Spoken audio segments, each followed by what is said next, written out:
Hey. I saw also an angel standing in the sun, and he cried out with a loud voice, and said to all the birds that fly in mid heaven, Come here, be gathered together to the great evening meal of God, so that you may eat the flesh of kings, and the flesh of military commanders, and the flesh of strong men, and the flesh of horses, and of those seated on them, and the flesh of all, of free men as well as of slaves, and of small ones and great. And I saw the wild beast, and the kings of the earth and their armies gathered together to wage war against the one seated on the horse, and against his army. And the wild beast was caught, and along with it the false prophet that performed in front of it the signs, with which he misled those who received the mark of the wild beast, and those who worship its image. While still alive, they both were hurled into the fiery lake that burns with sulphur. But the rest were killed off with the long sword that proceeded out of the mouth of the one seated on the horse. And all the birds were filled with their flesh. So the beast was caught, and the false prophet, which led all the nations, misled all the nations into worshiping the wild beast. That would be United States, because United States is the one that created the United Nations, created the beast in the first place, and then United States told all the nations to come to the UN, send representatives of the nations to the beast. So it was United States is the false prophet that misled all the nations into giving their power to the wild beast. So this includes United States. It says what? That the United States performed in front of the other nations signs which he misled those who receive the mark of the beast and those who worship his image. While still alive, they both the United States and all the nations represented by the United Nations were hurled into the lake of fire that burns with sulfur. See, this is where the United States gets judged by Jesus, the Lord of Lords, King of Kings, who comes on the horses with his powerful angels with him. What's funny is that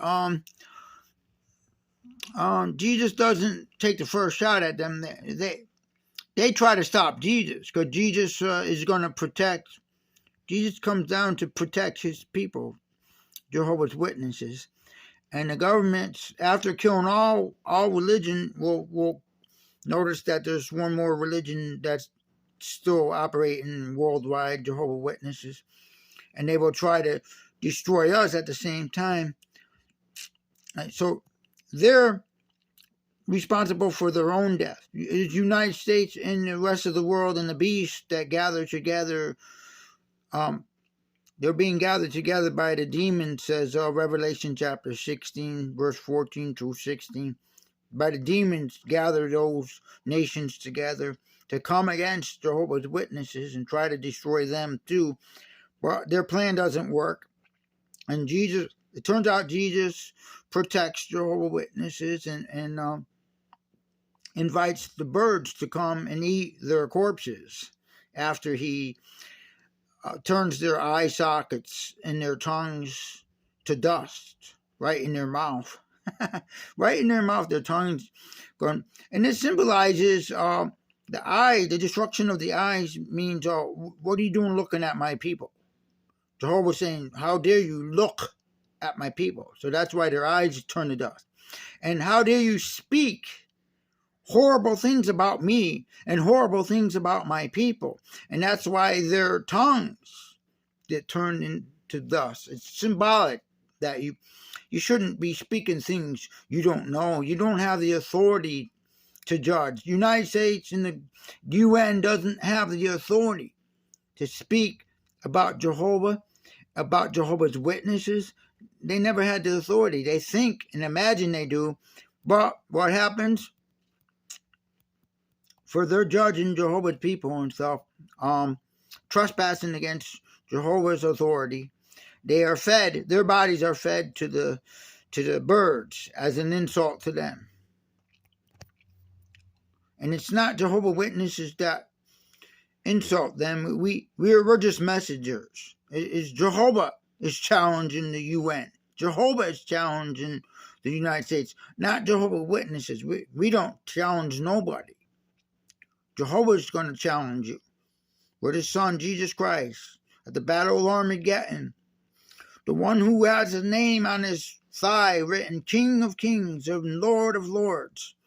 He challenges you. He challenges your authority. Because all authority, Jesus said in Matthew chapter 28, verse 28 and 29, that all authority has been given to him.